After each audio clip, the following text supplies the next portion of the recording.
Hi everybody and welcome to our module on hemolysis basics.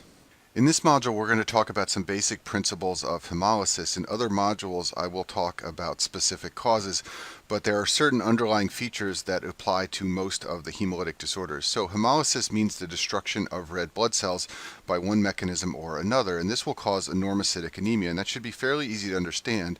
If you have a collection of red cells and you begin to destroy a select number of them, you will get fewer red cells, meaning you will have an anemia, but the red cells won't be changed in size, so therefore it will be a normocytic anemia. So a normocytic anemia has an MCV of about 80 to 100, and there are two general mechanisms by which you can develop a normocytic anemia. The first is underproduction by the bone marrow. These are called non-hemolytic anemias, and there are a number of reasons why the bone marrow can underproduce red cells, and I talk about all of these in other modules. In this module, we'll focus on the hemolytic causes of a normocytic anemia. These are all situations where you have increased destruction of red cells by one mechanism or another. One common way to categorize the hemolytic anemias in a way that you will see in many textbooks is to lump them into those that are extrinsic versus intrinsic. So what do we mean by this? So a hemolytic anemia with an extrinsic cause is caused by something outside or extrinsic to the red cell, and there are generally three things that do this. This can be caused by antibodies. It can occur due to mechanical trauma, for example if the red cells have to traverse very narrow blood vessels, or it can be caused by something that infects the red cell. This is an external cause. It's a pathogen that has gotten inside the red blood cell, caused an infection, and that has led to hemolysis. Intrinsic causes, on the other hand, of hemolytic anemia are causes that are due to something intrinsic to the red blood cells. In other words, something that is a normal part of the red cell that is failing to do its job. And this generally happens when there's failure of either the membrane, the hemoglobin, or an important enzyme. So for example, hereditary spherocytosis is the classic membrane-caused hemolytic anemia. A G6PD deficiency is the classic hemolytic anemia due to an enzyme deficiency. And then in many hemoglobinopathies, including sickle cell anemia, there is abnormal hemoglobin, and this leads to hemolysis. And those are all intrinsic causes of hemolytic anemia. So if we go back to our breakdown slide of normocytic anemias, we can now group the hemolytic anemias into those with an intrinsic cause versus those with an extrinsic cause. And I have separate modules on both of these two types of hemolytic anemia. So I told you before that hemolysis leads to a normocytic anemia, and a normocytic anemia is one of the hallmarks of hemolysis. Now let's talk about some of the other hallmarks of hemolysis in terms of lab findings and clinical symptoms. And another hallmark of hemolysis is an elevated plasma level of LDH. LDH is lactate dehydrogenase. If you've watched the biochemistry module on glycolysis, you know that it is a glycolysis enzyme. It converts pyruvate into lactate. Shown on the screen is the terminal portion of glycolysis where phosphoenolpyruvate is converted to pyruvate. Now many cells will convert pyruvate into acetyl-CoA, which will enter the TCA cycle, which will then generate energy using oxidative phosphorylation. But red blood cells lack mitochondria, so they cannot perform oxidative phosphorylation. So they convert lots of pyruvate into lactate. This means that they have lots of LDH inside of the cells, and this will spill out of red blood cells when there is hemolysis, and this will generate a high plasma level of LDH in the setting of hemolysis. Another hallmark of hemolysis is an increased number of reticulocytes seen in the peripheral blood. Reticulocytes are immature red blood cells. Usually they constitute about 1 to 2% of the red cells in the peripheral blood. However, an increased reticulocyte count will be seen in hemolysis, and in fact it's a hallmark of hemolysis. We'll talk in a minute about how you can use the reticulocyte count to distinguish hemolytic anemia from other causes of normocytic anemia. But just so you understand how this happens, when there's hemolysis, an anemia develops. This leads to increased EPO production from the kidneys, and that stimulates the production of reticulocytes in the bone marrow. Some of them will spill out into the plasma, and you will see an increased reticulocyte count in the peripheral blood smear. So an increase in the reticulocyte count seen in the peripheral blood is a normal bone marrow response to anemia. This makes the reticulocyte count a very useful blood test in normocytic anemias. Like I told you before, normocytic anemias may occur due to underproduction by the bone marrow or increased destruction from hemolysis, and the reticulocyte count differentiates between these two causes. A normocytic anemia with a low reticulocyte count means underproduction by the marrow. A normocytic anemia with a high reticulocyte count means increased destruction, such as you can see in hemolysis. If we go back to this slide showing the two general causes of normocytic anemia, all of these over here, the non-hemolytic anemias, will have a low reticulocyte count. All of these causes over here, the hemolytic anemias, will have a high reticulocyte count. Now it would be nice if you could just look at the reticulocyte count and decide whether it's increased or decreased, and then decide whether a normocytic anemia was due to underproduction or hemolysis. but it's not so simple, and that's because the reticulocyte count is reported as a percentage. So under normal circumstances, reticulocytes account for 1 to 2% of the red cells in the peripheral blood. In the setting of anemia, that percentage can rise to 4 to 5%, but to determine whether or not the bone marrow is responding appropriately, you need to correct that percentage for the degree of anemia. Let me explain. Let's look at these numbers on the bottom of the screen. So imagine a patient has a normal hematocrit of 45 and a normal reticulocyte count of 1%. Now imagine that patient develops a marked anemia with a hematocrit of 11. Well, the reticulocyte count will rise simply by virtue of the fact that there are fewer red cells. In other words, even if the bone marrow doesn't produce any more reticulocytes, the reticulocyte percentage will go up because there are fewer red cells. So what you need to do in order to determine whether the bone marrow response is appropriate is you need to correct the reticulocyte count. So in order to correct the reticulocyte count, you take the percentage, 8% in this example, and you multiply by the anemic hematocrit divided by a normal hematocrit, so 11 divided by 45. This gives you a reticulocyte count that is corrected to 2%, and this is very low. This is an inadequate bone marrow response.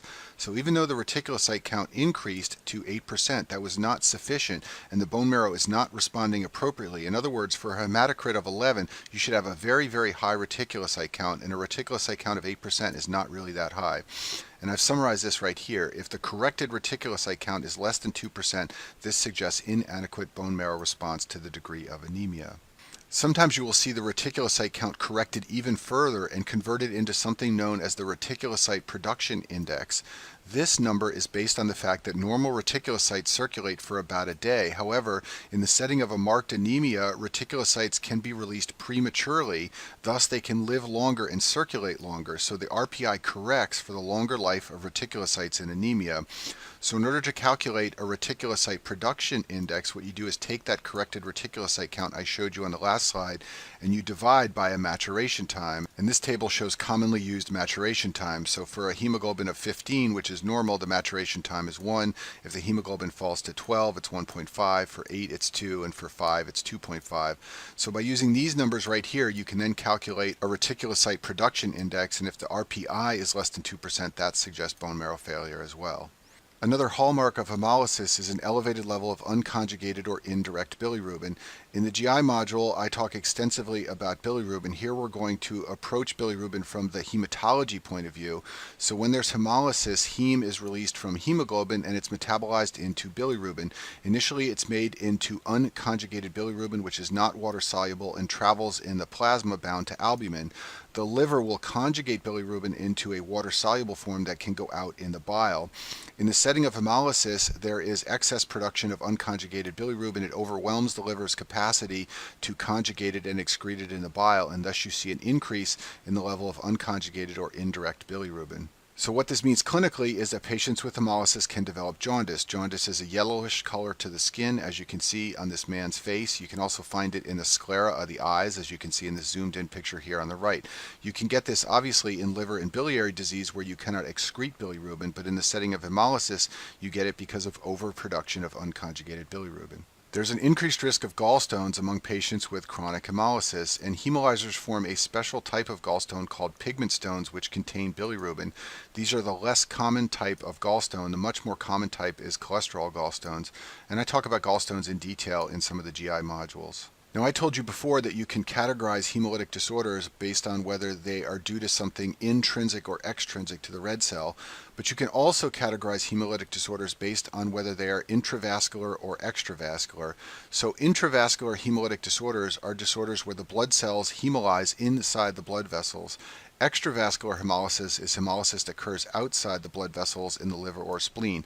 Both types of hemolysis will cause a normocytic anemia and a high reticulocyte count. What we're just talking about here is the location inside the body where the hemolysis takes place. So let's talk about extravascular hemolysis first. Recall that the liver receives a very large portion of the cardiac output. So if there are lots of severely damaged red blood cells, the liver will remove some of them. However, the much more important organ in terms of extravascular hemolysis is the spleen. And that's because the spleen's job under normal circumstances is to remove damaged red blood cells. So in the setting of a hemolytic disorder, the spleen can start taking more red cells out of circulation than normal. So the spleen's job under normal conditions is to destroy poorly deformable red cells. There are structures inside the spleen called the cords of Billroth. These are vascular channels that end blindly. They're found in the red pulp of the spleen. I'll show you a picture of that in a minute. So under normal circumstances, red cells have to deform to pass through slits in the walls of the cords of Billroth. Only the young and healthy red cells are able to deform in this manner. Old or so-called senescent red cells or damaged red cells get stuck in the cords and they get phagocytosed by macrophages in the spleen.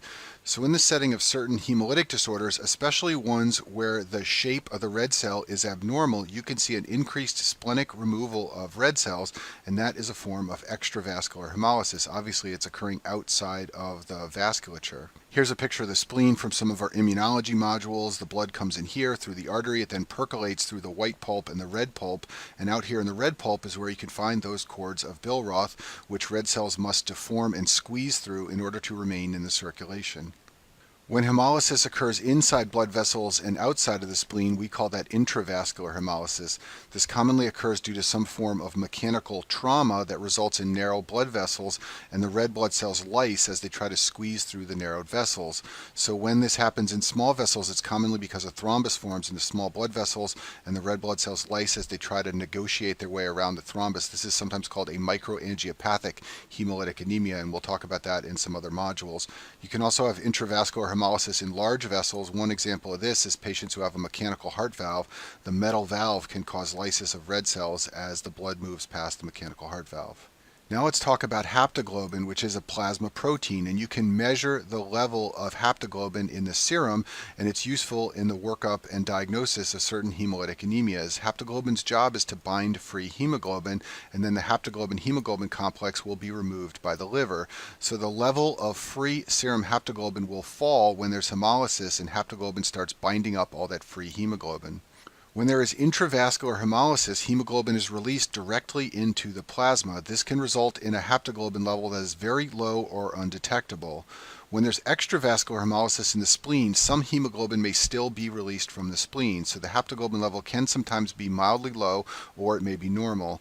Now classically, haptoglobin is taught as a marker of intravascular hemolysis only, meaning that the level gets very low when there's intravascular hemolysis.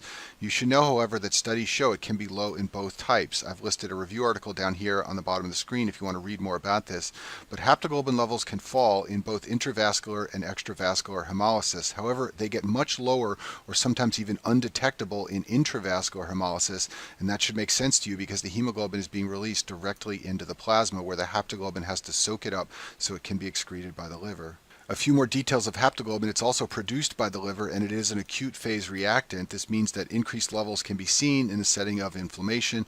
You can also see decreased levels in the setting of cirrhosis. They don't necessarily indicate hemolysis in that clinical circumstance. There are several urine findings that are typical in patients who have hemolysis, so let's talk about that now. So first of all, you should not see any bilirubin in the urine.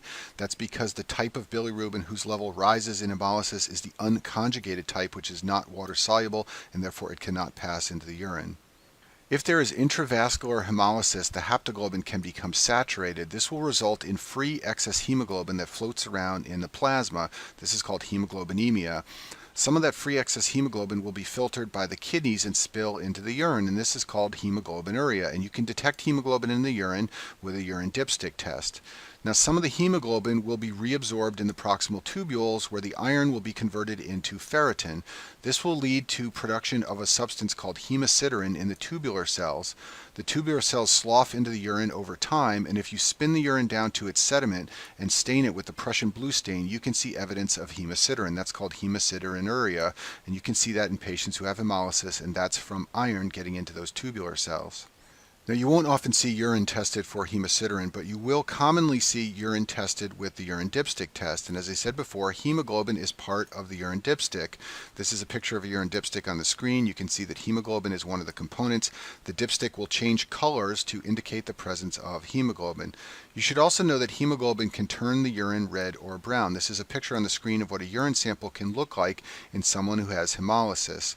Now, just an aside here, but you should be aware that urine can also change change to this color in the setting of rhabdomyolysis from muscle breakdown. In that circumstance, it's not the hemoglobin turning the urine dark, it's the myoglobin turning the urine dark. And the dipstick cannot distinguish between hemoglobin and myoglobin, so the dipstick will become abnormal whether there is hemoglobin or myoglobin in the urine. It cannot tell the difference between the two. And that raises another important point. You should be aware if you ever see a patient who has no red cells in the urine but has a positive dipstick for hemoglobin, that patient either has hemolysis or rhabdomyolysis. Often when patients have hemoglobin in the urine by dipstick, they also have red cells. It's because they're bleeding into their urine. However, if you see an absence of red cells but you see evidence of hemoglobin by the dipstick, it means that either the patient has hemolysis or they have rhabdomyolysis. Most of those patients will have dark urine like is shown on the screen here. So this slide summarizes the classic findings of a patient with hemolytic anemia. They will have a normocytic anemia with a normal MCV. The LDH level will be high. There will be a rise in indirect bilirubin, which can lead to jaundice. There will be an increased reticulocyte count, and the haptoglobin level will be low. It will be much lower or undetectable in patients who have intravascular hemolysis. And then on urine testing, you will find evidence of hemoglobin and hemosiderin if the hemolysis is intravascular. The last topic I want to discuss in this module is parvovirus B19. This is a viral infection that is especially dangerous to patients who have chronic hemolytic anemia. Parvovirus B19 is a DNA virus and it replicates in red blood cell progenitor cells and it leads to decreased erythropoiesis. Now, in healthy patients who are infected with parvovirus B19, the red blood cell production returns to normal in 10 to 14 days. Usually they have a very mild anemia or no anemia at all, and this virus commonly infects school-aged children. They often don't have a red blood cell count monitored. They may look a little pale for a day or so, but then they feel better and they have no serious consequences. However, patients with chronic hemolysis have chronically increased red blood cell turnover, and they depend on their bone marrow to crank out red blood cells in order for them to avoid a severe anemia. So in this circumstance, the lack of erythropoiesis in the setting of a B19 infection can lead to severe anemia, and these patients can develop pallor, weakness, and lethargy, all signs and symptoms of a marked anemia. This is sometimes referred to as an aplastic crisis in patients with chronic hemolysis. B19 is classically taught as complicating sickle cell anemia, but it can also complicate hereditary spherocytosis or beta thalassemia major. We'll talk about all these conditions in other modules, but for our purposes here, just know that patients with these conditions have chronic hemolysis and they depend on their bone marrow to maintain a reasonable red blood cell count. If they become infected, they can get a very serious anemia. And the classic scenario is for a patient with one of these chronic hemolytic conditions to present with a worsening anemia and a low corrected reticulocyte count. This is one of those circumstances where correcting the reticulocyte count is very important because the anemia can appear to just be a worsening of the hemolysis from one of these conditions. However, when you correct the reticulocyte count, you will find that it is inappropriately low. That indicates that the bone marrow is the source of the problem. The patient is underproducing red cells, and one of the reasons that can happen is because of infection with parvovirus B19. The last topic for this module is back and abdominal pain. These are symptoms that are seen in some hemolytic syndromes. For one thing, abdominal pain can occur if splenomegaly is a prominent feature of any hemolytic disorder. In addition, back and abdominal pain can occur due to smooth muscle spasm in the abdomen and back area. This is thought to result from low levels of nitric oxide. You may know that nitric oxide is a smooth muscle relaxant, so if the level gets low, that can lead to smooth muscle spasm in the back and abdomen. It turns out that nitric oxide is scavenged by free hemoglobin, so if free hemoglobin is a prominent component of a hemolytic disorder, that can lead to low levels of nitric oxide, which can trigger smooth muscle spasm. And this is common in some hemolytic disorders, especially patients who have paroxysmal nocturnal hemoglobinuria or G6PD deficiency. In both of these disorders, patients have episodes of increased hemolysis, and during those episodes, they often complain of back and abdominal pain. And that concludes our module on basics of hemolysis.